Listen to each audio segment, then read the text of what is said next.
Estimados especialistas, buenas tardes. ¿Aló? No sé. Por favor, confirmen si están escuchando. Estimados especialistas, ¿sí? Ya. Yo solo lo cierro, ¿no?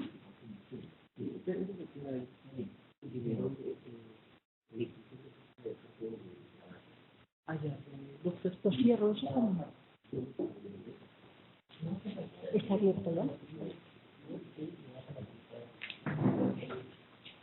Ah, ya. Esto lo dejo acá.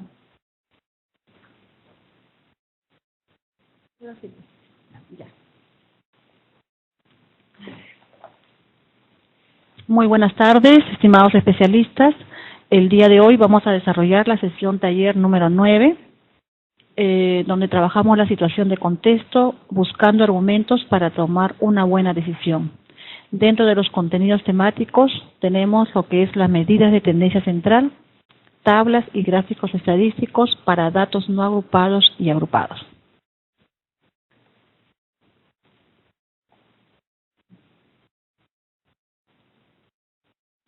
Bien.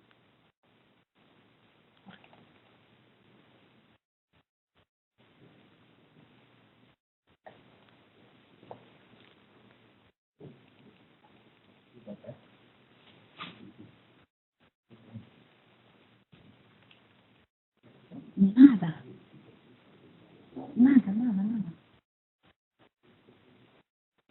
A ver.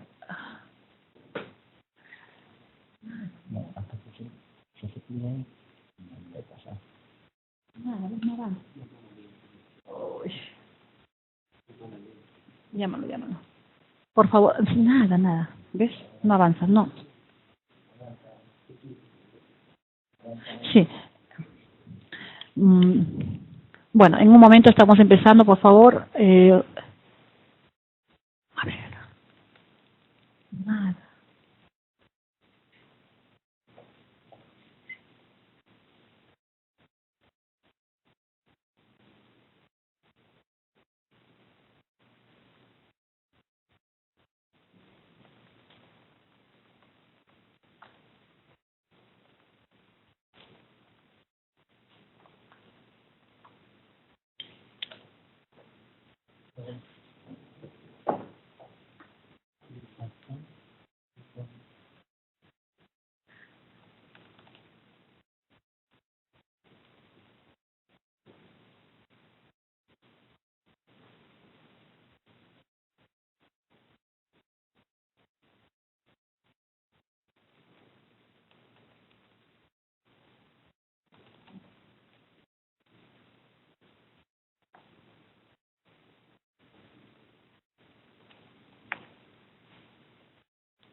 ¿Cuál es? ¿Matemática o cómo?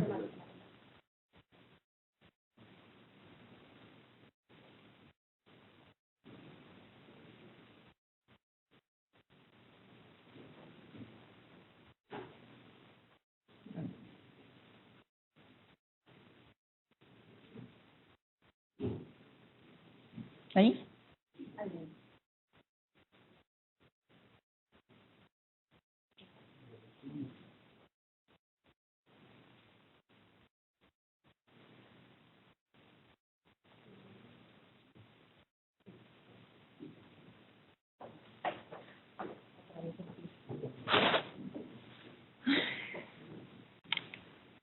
Muy bien.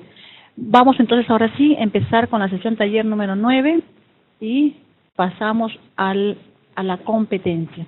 Esta sesión taller corresponde a la competencia que es actúa y piensa matemáticamente en situaciones de gestión de datos e incertidumbre. Esta competencia implica desarrollar progresivamente formas cada vez más especializadas de recopilar y procesar datos, así como la interpretación y valoración de los mismos y el análisis de situaciones de incertidumbre. La competencia actúa y piensa matemáticamente desde gestión de datos e incertidumbre también se desarrolla a través de las 4 capacidades matemáticas que se interrelacionan para poder manifestar esta competencia. En este caso, la sesión taller número 9 solamente abarca 2 capacidades. Una de ellas comunica y representa ideas matemáticas, donde el estudiante expresará el significado de conceptos estadísticos y probabilísticos de manera oral y escrita, haciendo uso de diferentes representaciones y lenguaje matemático. El indicador que nosotros o que se va a evaluar en esta sesión es que expresa información presentada en tablas y gráficos estadísticos para datos no agrupados y agrupados. La otra capacidad viene a ser elabora y usa estrategias, donde aquí lo que se busca es que el estudiante planifique, ejecute y valore estrategias heurísticas y procedimientos para la recolección y procesamiento de datos, análisis de problemas en situaciones de incertidumbre. El indicador a trabajar es selecciona la medida de tendencia central apropiada para representar un conjunto de datos al resolver problemas. Bien, en el desarrollo de la sesión, para empezar esta sesión, primero planteamos recoger los saberes previos del estudiante, partir de ello para ver qué conocen, qué saben y sobre todo temas que ellos o contenidos que ellos necesitan ya tenerlo de antemano para poder aplicarlo a la hora de desarrollar el tema de estadística. Podemos empezar con esta tabla de doble entrada donde le pedimos al estudiante que lo exprese un porcentaje determinado como fracción y como decimal. Nos va a permitir ver qué tanto ellos reconocen y saben expresar cada uno de esos porcentajes en lo que acabamos de indicar. Y lo que podemos hacer aquí es que los alumnos participen indistintamente en cada una de las preguntas que vamos a hacer. Por ejemplo, tenemos el porcentaje que viene a ser 75% y le pedimos y les preguntamos cómo lo expresarían en fracción. A lo que ellos van recordando, y si no, hay que inducirlos indicándole que este porcentaje me representa un 100%. Para representarlo en fracción, basta que yo escriba 75 sobre 100 y al simplificarlo voy a obtener este resultado. A su vez, esta fracción expresada en decimal, basta dividir 3 entre 4 y ahí vamos a obtener el resultado de 0,75. Así como en este caso le planteamos varios ejemplos, de tal manera que vamos observando la participación de cada uno de ellos. Por ejemplo, 50% como fracción viene a ser un medio y como decimal 0.50. Tenemos el 25%, que no es otra cosa que expresarlo en fracción como 25 sobre 100, simplificado un cuarto, y a su vez como decimal 0,25. 20%, que al expresarlo en fracción y al simplificarlo sería 1/5 y como decimal sería 0,20. Muy bien. Otra forma también de saber si ellos pueden dar lectura a una tabla, por lo menos una tabla sencilla, es planteando este ejemplo. Les mostramos una tabla de temperaturas de la ciudad de Puno durante una semana. Y les hacemos las siguientes preguntas. Por ejemplo, A, ¿qué días hubo la misma temperatura? Y el estudiante pues nos indicará que en este caso tenemos 1, 2, 3, 4 días que tienen la misma temperatura, o sea, lunes, jueves, sábado y domingo. ¿Qué día se registró la máxima temperatura? ¿No? A lo que ellos nos van a indicar que el día que se registró la máxima temperatura es martes. C, por ejemplo, qué día se registró la mínima temperatura, indicando que en este caso es el miércoles. Y por último, ¿cuál es la temperatura promedio? Esto nos sirve para conocer si ellos recuerdan o tienen el conocimiento respecto a lo que viene a ser las medidas de tendencia central, ¿no? Donde ellos tienen que reconocer que el promedio viene a ser la suma, en este caso, de todas las temperaturas y divididas entre la cantidad de días. Bien, eso solamente es para poder nosotros saber qué tanto conocen nuestros estudiantes de los contenidos básicos que ellos tienen que saber para poder entrar al tema de estadística. Bien, aquí estamos mostrando una tabla de distribución de frecuencia. Para empezar, tenemos una tabla de frecuencias para datos no agrupados. Como sabemos, tenemos dos tipos de tablas. En este caso, la tabla de frecuencias para datos no agrupados es aquella donde no vamos a utilizar intervalos. Está definida aquí como la ordenación de los datos estadísticos en la que asignamos a cada dato la frecuencia que le corresponde. Les indicamos a los estudiantes que cuando cuando se hace un recojo de información, que puede ser a través de una encuesta, como por ejemplo tenemos aquí, tenemos que señalarles de que la forma de poder trabajar mejor esa información es a través de una tabla de distribución de frecuencia, donde vamos a ir registrando, en este caso, las temperaturas, porque es lo que nosotros estamos investigando. Acá dice, durante la primera quincena del mes de julio, en una ciudad se han registrado las siguientes temperaturas máximas en grados Celsius. Y acá mencionan cuáles vienen a ser esas temperaturas. Entonces, recordarles también al estudiante que en la tabla de distribución de frecuencia se llama así porque vamos a observar seguidamente, ¿no?, que intervienen varias formas o varios tipos de frecuencias. Para empezar a elaborar la tabla de distribución de frecuencia, empezamos señalando la primera columna, que se refiere a la temperatura máxima y que en este caso también viene a ser la variable estadística, o sea, la variable en estudio, sobre cuál queremos nosotros conocer. Aquí, por ejemplo, en forma ordenada, de menor a mayor, comenzamos a indicar cuáles vienen a ser esas temperaturas. Bien, seguidamente tenemos la segunda columna que viene a ser la frecuencia. También se dice frecuencia absoluta o solamente frecuencia.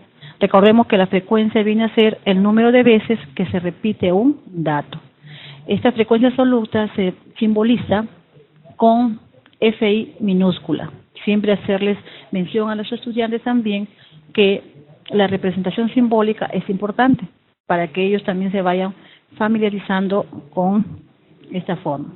Bien, aquí en la frecuencia absoluta, como hemos dicho, es considerar cuántas veces se repite un dato, que viene a ser de la variable estadística. Aquí observamos, por ejemplo, que la temperatura, que es 28 grados, se está repitiendo 3 veces.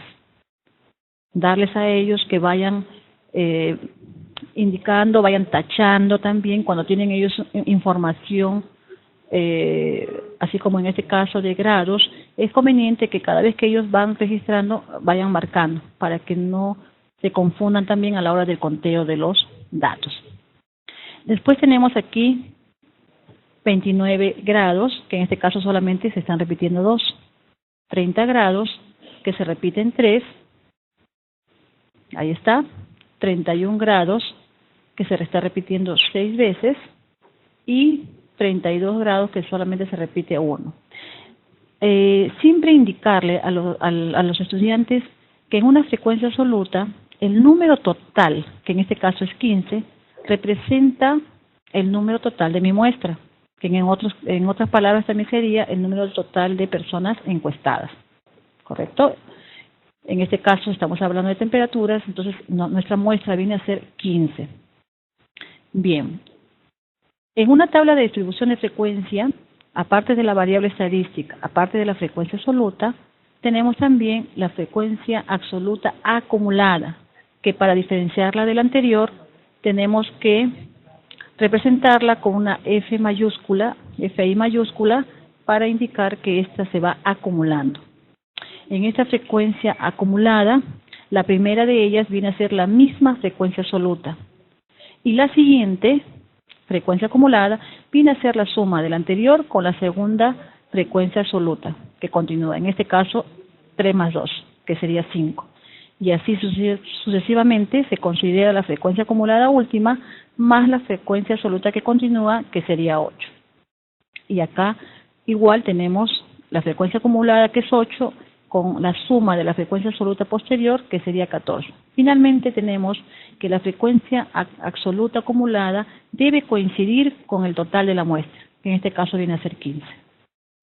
Bien, otra que no debe faltar en una tabla de distribución de frecuencia viene a ser la frecuencia relativa, la cual se simboliza o se representa con HI minúscula.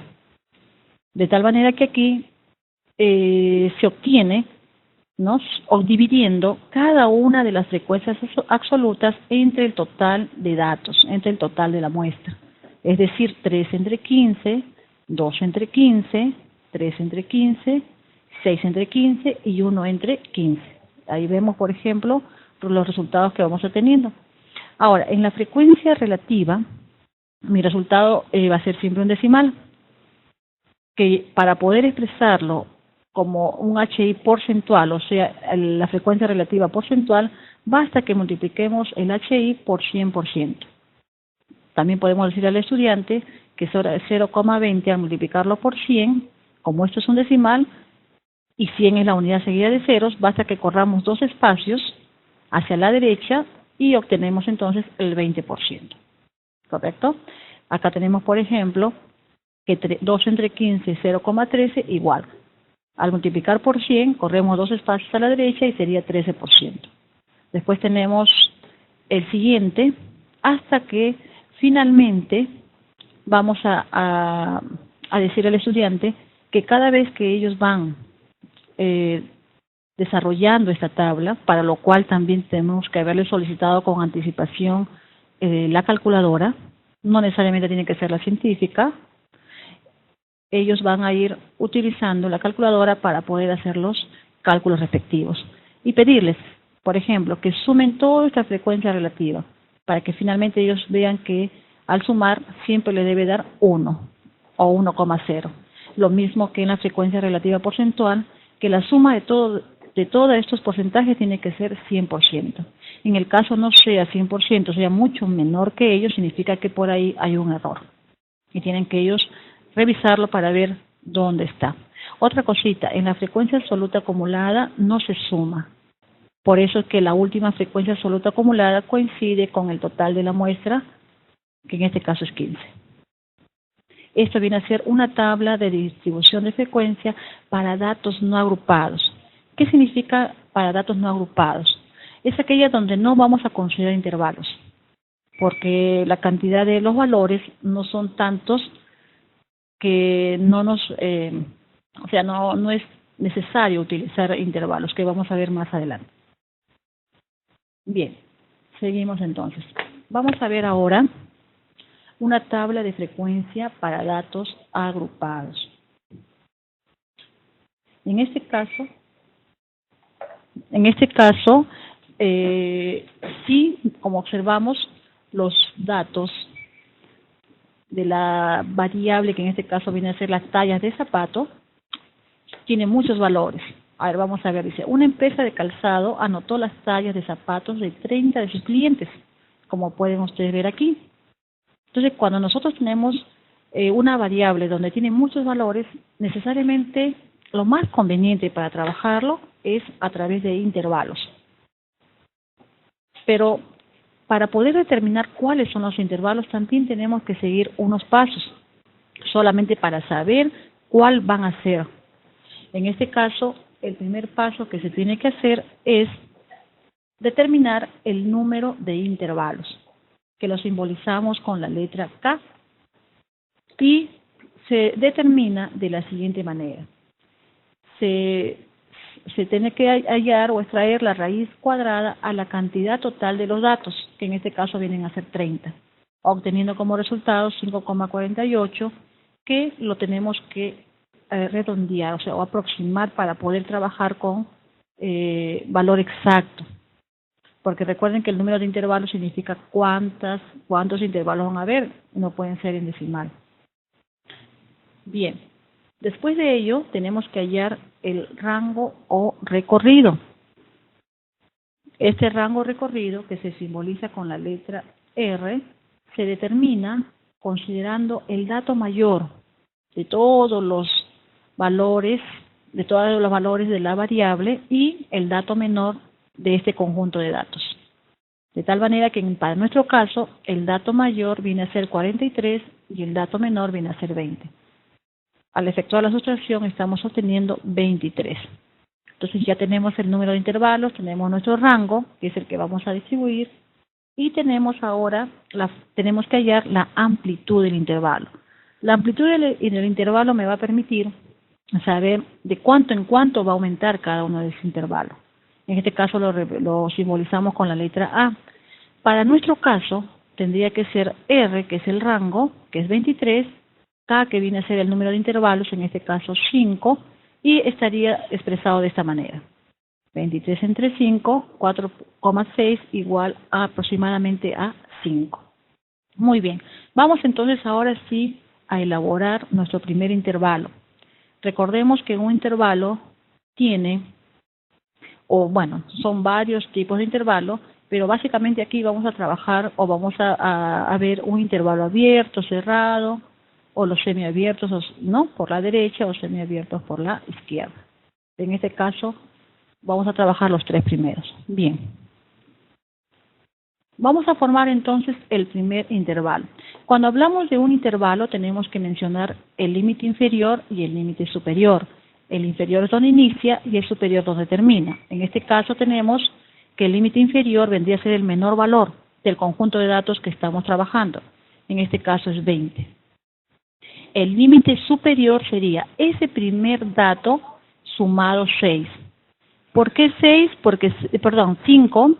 ¿Por qué 5? Porque 5 viene a ser nuestra amplitud, o sea, de cuánto en cuánto va a ir aumentando. En este caso sería 25. ¿Cómo estaría formado este primer intervalo? Estaría formado de la siguiente manera. Ahí está. Tenemos el primer intervalo entonces, que inicia, el límite inferior es 20, el límite superior es 25. Y como vemos lo que mencionamos acá, cerrado para 20, abierto para 25. ¿Qué significa eso? Significa que se toma el valor de 20, se toma desde 20, pero no se toma o no se considera a 25 porque es un intervalo abierto. Bien, ahora vamos a ver cómo estaría formado entonces nuestra tabla para datos agrupados, tomando en cuenta este intervalo, que debe iniciar con 20 y va a ir aumentando de 5 en 5, que es o que me representa la amplitud. Bien, antes de ello vamos también a mencionar la marca de clase. La marca de clase no es otra cosa que el punto medio de este intervalo. O sea, viene a ser la mitad del intervalo. Para ello se tiene que aplicar o obtener, hallar el promedio de los dos límites. Sumar el límite inferior, el límite superior y dividirlo entre 2. En este caso sería 20 más 25 entre 2, por lo tanto sería 22,5. Esta marca de clase me va a permitir a mí trabajar una tabla de datos agrupados cuando desarrollemos lo que es medida de tendencia central, específicamente cuando se trabaje lo que viene a ser la media aritmética. Bien, ahí estamos, por ejemplo, observando la columna donde están los intervalos que ya se han elaborado considerando la amplitud y como vimos anteriormente, habíamos dicho que iban a ser 5 intervalos. Ahí están, 1, 2, 3, 4 y 5. La amplitud que nos indica de cuánto en cuánto va a aumentar cada intervalo, en este caso, como vemos es 5, acá también es 5 y así, hasta llegar al último valor del conjunto de datos. Aquí vemos entonces, como lo dije, vuelvo a repetir, el intervalo, siempre el que está a la izquierda, en este caso es cerrado, porque considera ese dato, y es abierto para este dato que viene a ser el límite superior. ¿Por qué? Porque como hemos dicho que se van a considerar 5 valores, entonces está 20, 21, 22, 23 y 24. Ahí estarían los 5 valores que vamos a tomar en cuenta. Por eso que 25 tiene que ser abierto. En el siguiente intervalo sí lo toma, por eso es cerrado, igual acá hasta 30 abierto. En el último intervalo no lo puedo dejar abierto porque se debe considerar todos los datos que estamos trabajando. Por eso que aquí lo estamos cerrando. Bien, una vez que ya hemos elaborado ya nuestros intervalos, pasamos entonces a trabajar las siguientes frecuencias, que son similares a lo que ya hemos trabajado en una tabla para datos no agrupados. Aquí tenemos el XY, que nos representa, en este caso, la marca de clase. Bien, dijimos que la marca de clase es el promedio de los dos límites. En este caso, la primera marca de clase viene a ser 22,5. Ahí está. En el siguiente intervalo hacemos el mismo procedimiento. 25 más 30 dividido entre 2. De tal manera que vamos a obtener 27,5. Pero acá una indicación. Podemos hacerle notar al estudiante, por ejemplo, que la amplitud habíamos hallado era 5 y miren lo que pasa en la marca de clase. También está aumentando de 5 en 5. 22,5 más 5, 27,5. Más 5, 32,5 y así sucesivamente. O sea, ¿qué significa? Esto me ayuda a no tener que estar hallando el promedio de ambos límites, sino solamente sumando 5 voy a poder determinar los que faltan. Bien, seguimos entonces completando la tabla y pasamos a la frecuencia absoluta. Recordemos que la frecuencia absoluta es considerar cuántas veces se repite un dato. En este caso yo voy a tener que contabilizar en nuestro ejemplo anterior cuántos datos hay entre 20 y 24. ¿Cuántos de ellos se están repitiendo? Aquí vamos a mostrar entonces que en el primer caso vienen a ser 7, en el segundo caso solamente hay 2 tallas de zapato que están dentro de ese intervalo, en el tercero 4, en el cuarto 9 valores y en el último 8. Recordemos también, hacerle siempre mención al estudiante, que la suma de todos estos datos nos debe dar el total de la muestra, ¿no? El total de la muestra, que en este caso vienen a ser 30. Seguimos entonces ahora hallando lo que viene a ser la frecuencia absoluta acumulada y como les dije anteriormente, es partir de la frecuencia absoluta y sumando la que continúa. 7 más 2, 9, igual acá, 9 más 4, 13, 13 más 9, 22 y finalmente 30. Miren cómo coincide frecuencia acumulada con la frecuencia absoluta.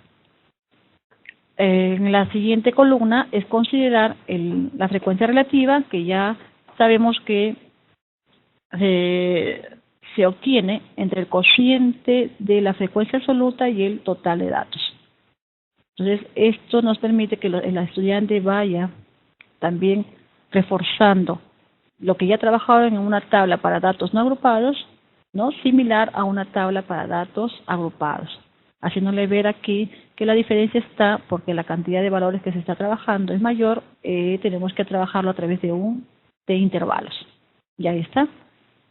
Finalmente también indicarles que la suma de todas las frecuencias relativas siempre va a ser 1. Bien, en la frecuencia relativa porcentual, como sabemos, y siempre reforzando también, que la frecuencia relativa al multiplicar por 100% vamos a obtenerlo todo ello en porcentaje. Y finalmente obtenemos como la suma de todo ello el 100%. Entonces, hasta ahí estamos mencionando las tablas para datos no agrupados y para datos agrupados. Una tabla de distribución de frecuencia tiene, o sea, las mismas columnas varían solamente en la variable estadística, en este caso la forma de agruparlos, porque en la anterior tabla no se agrupaban de esta manera, por eso es que se le llama tabla de datos agrupados. Bien. Aquí lo que vamos a observar es qué gráfico se puede aplicar dependiendo del tipo de variable. Sabemos que hay dos tipos de variables, la variable cualitativa y la variable cuantitativa. Ya, recordemos que en la variable cualitativa es aquella que se refiere a atributos, cualidades, aquella que no se puede medir, como por ejemplo tenemos lo que es estado civil, lo que viene a ser preferencias sobre deportes, carreras profesionales, ¿correcto? Esos son ejemplos de una variable cualitativa. Cuando nosotros queremos hacer o los estudiantes les pedimos, por ejemplo, que hagan una investigación sobre la preferencia de deportes, de repente de algún producto, entonces ellos están trabajando una variable cualitativa. O la otra, que vendría a ser una variable cuantitativa, es aquella que se puede contar o medir. Por ejemplo, tenemos el número de páginas de libros, el número de hijos por familia, el número de viviendas en un edificio, la estatura de un grupo de personas, en fin. Todos aquellos que se pueda contar o medir se refieren a una variable cuantitativa. Pero para ello, justamente, aquí vamos a ver cuál viene a ser el gráfico estadístico que más de repente corresponde al tipo de variable, aquel que nos permite observar mejor la información. Dentro de la variable cualitativa, a su vez también tenemos la nominal o ordinal, ¿correcto? En la ordinal es aquel donde mantiene un orden, o sea que cuando hablamos, por ejemplo, de niveles educativos, inicial, primaria, secundaria, o sea, no podemos ponerlo en forma desordenada porque ahí tiene que haber un orden. En cambio, en nominal, por ejemplo, cuando hablamos de profesiones, inicialmente yo puedo poner, por ejemplo, primero profesora, después doctora, médica, o cambiar esa ubicación y eso no va a pasar, no pasa nada, ¿no? Para ello, por ejemplo, tenemos para este tipo de variable, nos dice que podemos utilizar un gráfico circular y también un gráfico de barra. La diferencia entre los dos básicamente es que en el gráfico circular nos va a permitir ver la información todo expresado en porcentajes, mientras que en el gráfico de barras podemos de repente visualizar de una forma también comparativa los datos que nosotros estamos registrando, ¿no? Entonces ese es el gráfico circular y gráfico de barras para una variable cualitativa. También tenemos el pictograma, que a veces casi muy poco se utiliza. El pictograma es un gráfico parecido a un gráfico de barras, pero la diferencia es que en el pictograma vamos a utilizar dibujos que estén relacionados a la variable que estamos estudiando. Por ejemplo, aquí, si yo que hubiéramos querido utilizar un pictograma, por ejemplo, para lo que viene a ser mascotas, en vez de colocar barras, hubiéramos colocado el dibujo de cada una de esas mascotas, ¿no? Y representado justamente que indique en la frecuencia absoluta cuántos de repente mascotas tienen o cuántas personas tienen como mascota un perro o pájaro, hámster o gato. Entonces, aquí estamos observando, por ejemplo, que estos tres gráficos estadísticos podemos utilizarlos indistintamente para este tipo de variable cualitativa. Mientras que para la variable cuantitativa, que es discreta o continua, aquí tenemos otro tipo de gráficos que vamos a ver en este momento. Tenemos también un gráfico de barras que puede ser en forma horizontal, tenemos un gráfico de línea y tenemos el histograma. Este gráfico, que es el histograma, se utiliza básicamente cuando nosotros tenemos una variable cuantitativa, pero de manera continua, ¿sí? Cuando trabajamos con intervalos también. Aquí sí tenemos que utilizar este gráfico, ¿no? Dice acá, empieza en 4, termina en 8, empieza en 8 y termina en 12 y así. Entonces, este gráfico básicamente es para una tabla para datos agrupados con intervalos. Bien, en las medidas de tendencia central tenemos lo siguiente. Sabemos que se trabaja o debemos trabajar con el estudiante las 3 medidas de tendencia central, que vienen a ser media aritmética, mediana y moda. Recordemos que las medidas de tendencia central son aquellas que nos van a dar una idea de qué valor será el más representativo para un conjunto de datos. Aquí, por ejemplo, se muestra las edades de los jóvenes que entrarán en un equipo de fútbol y están ya organizados esa información en una tabla. Por ejemplo, aquí está la edad, que es desde 16 hasta 20 años, y acá la frecuencia absoluta me dice cuántos jóvenes tienen 16 años, en este caso 7 jóvenes tienen 16 años, 8 jóvenes tienen 17 años, 5 jóvenes 18 años, 9 jóvenes 19 años, 6 jóvenes 20 años, y el total de encuestados en este caso es 30. Mi muestra viene a ser 30. Bien, para ello vamos a empezar con la primera medida de tendencia central, que viene a ser la media aritmética. La media aritmética, recordemos que viene a ser la suma de todos esos datos y dividido entre la cantidad total que tenemos. Pero ¿qué pasa? En este caso, por ejemplo, tenemos que acá hay 7 jóvenes que tienen 16 años. O sea, eso significa que yo debo sumar, ¿no es cierto?, 16 veces, o sea, debo sumar 7 veces 16. Y igual acá, 8 veces 17.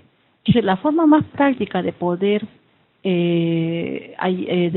efectuar esta suma, y eso también podemos indicar al estudiante, ¿no? Y pedirle de repente primero que ellos vayan sumando, pero después enseñarles que hay una forma también, digamos, más resumida para ello, es que basta que multiplique 7 por 16, 8 por 17, 5 por 18, 4 por 19, 6 por 20, y sume todo ello, ¿no? Y a la hora de dividir entre el total de jóvenes que están participando en esta encuesta, entonces vamos a obtener como resultado, por ejemplo, que el 17.8 es el promedio de las edades de estos jóvenes, de los 30 jóvenes.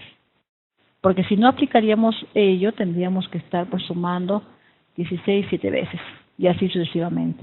Entonces hay que hacerle también notar eso al estudiante, que justamente es la idea de ahorrar tiempo. Bien, la segunda medida de tendencia central viene a ser la mediana. Y recordemos que la mediana viene a ser el valor central de un conjunto de datos. Pero para ello se deben siempre ordenar de menor a mayor. Significa aquí, por ejemplo, que yo tendría que ordenar todo ese conjunto de datos. O sea, aquí hay 16, se repite 7 veces. Entonces tendré que colocar 16, 16, 16, 7 veces. Igual 17, 8 veces. De tal manera que aquí tendré que visualizar de los 30 datos que corresponden a la edad de los jóvenes. Y una vez que yo haya escrito los 30 datos, ubicar quiénes están en los dos centrales. Pero como 30 es una cantidad, es un número par, no es tan fácil determinar quién está al medio. O sea, no podemos determinar tal dato está en el centro. No es como, por ejemplo, cuando yo tengo 5 datos, entonces el que está al medio es el que ocupa el tercer lugar, por decir así. Pero en este caso, al ser 30, número par, entonces tenemos que hallarlo sumando los dos datos centrales y dividiendo entre 2. En este caso, si son 30, entonces yo digo, a la izquierda hay 14 datos, a la derecha también hay 14 datos. 14 más 14 me dan 28, y los dos centrales vienen a ser 30. Acá también podemos mostrarle eso al estudiante. Si yo sumo 7 más 8 es 15. Si yo sumo 6 más 4 y más 5 también es 15. Entonces aquí estarían los 14 y acá también están los 14. Entonces los datos centrales estaría entre el 17 y el 18. Por eso que aquí observamos que la suma viene a ser, o sea, la mediana viene a ser la suma del el que ocupa, o sea, los que ocupan, el valor que ocupa, en este caso 17 más 18 entre 2, o sea, los valores centrales, aquellos datos que ocupan los lugares centrales. Bien, después tenemos la moda. La moda es aquel valor que corresponde a la mayor frecuencia de un conjunto de datos, o sea, es el que más se repite. Por ejemplo, si observamos aquí, la variable que más se repite, o sea, cuántas veces se repite, por ejemplo, aquí tenemos que la edad, que es 17, se repite 8 veces, mientras que las otras edades se repiten mucho menos. Entonces, observamos aquí que como la mayor frecuencia es 8, por lo tanto, corresponde a la variable, que en este caso es la edad, de 17 años. Por eso decimos que la moda viene a ser 17 años. Así es. Entonces, ahí estamos observando las 3 medidas de tendencia central. No olviden siempre que para trabajar la parte estadística, los alumnos tienen que contar con una calculadora, porque aquí no estamos queriendo conocer si el alumno sabe dividir o no. Lo que queremos es que él aplique, ¿no?, todo lo que conoce en resolver, en hallar, en desarrollar una tabla estadística y lo que corresponde a las medidas de tendencia central. Bien, acá tenemos un ejemplo. Dice un problema. Un estudiante dejó caer una pelota 6 veces desde la azotea de un edificio de 20 metros de altura. Bien, acá podemos observar aquí, por ejemplo, que si tengo este problema y me dicen a mí, me piden encontrar cuál es el promedio del tiempo que demora en caer la pelota, podemos indicarle al alumno que la forma de poder trabajar es utilizando una tabla, porque la tabla me permite ordenar la información, donde yo voy a poder visualizar mejor y poder determinar qué es lo que nos están pidiendo. Ahí está. Entonces, acá, por ejemplo, vemos en esta tabla el número de caídas, que en este caso nos dicen que son 6 veces, primera, segunda, tercera, cuarta, quinta y sexta caída. Y aquí en la otra columna tenemos el tiempo de caída, que es en segundos. ¿Correcto? Entonces, aquí en esta tabla ya nos están dando como información cuál es el tiempo de caída en cada una de las, bueno, en este caso de las caídas que se han realizado, ¿no? Bien, para poder resolver este problema siempre tenemos que indicar al estudiante de que ellos tienen que leer y tratar de entender qué es lo que le están pidiendo, que con sus propias palabras ellos traten de explicar qué es lo que les solicitan, qué información es la que también cuentan y qué es la incógnita que ellos van a encontrar. Para eso podemos aplicar, por ejemplo, en los pasos también que ya conocemos, que es de Polya, donde nos dice comprender el problema. ¿Qué significa comprender el problema? Comprender el problema significa que el estudiante va a ser capaz de expresarlo con sus propias palabras, o sea, significa que él parafrasea, él va a utilizar o a expresar con sus propias palabras lo que le están indicando. Entonces, ahí, por ejemplo, el estudiante dirá, pues no, un estudiante deja caer la pelota 6 veces, la cual se demora en caer al suelo en diferentes tiempos y se pide que se calcule el promedio del tiempo de caída, por ejemplo, ¿no? Eso significa comprender el problema. Cada vez que nosotros les hagamos preguntas con respecto a los datos y a la incógnita, el alumno va a ir reconociendo qué es lo que tiene que hacer y podrá trabajar el siguiente paso, que significa planificar una solución. Aquí él va a darse cuenta qué cosa necesita, qué va a aplicar para poder dar solución a ese problema. En este caso, entonces, podemos también nosotros guiarle la solución al problema, de repente planteándole algunas preguntas, ¿no? preguntándole si él ha encontrado un problema semejante, si ha trabajado un problema que esté relacionado así como el que se está indicando, o de repente si se podría enunciar el problema de otra forma, si se está considerando todos los datos. Entonces, a través de ello, el estudiante va a poder ya plantear una solución. Aquí solamente significa que él plantea la solución. Dirá, pues vamos a hacer tal cosa, vamos a aplicar esto, y nosotros guiando ahí ese trabajo. Entonces, acá, por ejemplo, decimos, para determinar el promedio del tiempo de caída, ¿no? De repente los estudiantes con las preguntas que vamos realizando nos dirán, pues bueno, sí, pues vamos a sumar los tiempos del número de caída y luego lo vamos a dividir entre la cantidad de caídas, ¿no? Después ya tenemos que aplicar, o sea, qué estrategia vamos a utilizar para resolver el problema, lo que ya hemos planteado en el paso anterior, tenemos que aquí ya ejecutarlo. Entonces aplicamos la estrategia que se ha solicitado. En este caso es sumar todos los tiempos de caída y dividirlo entre la cantidad de caídas, que en este caso es 6. Obteniendo como resultado entonces que viene a ser el promedio de las caídas viene a ser 2. ¿Está? El promedio del tiempo que demora en caer la pelota es de 2 segundos.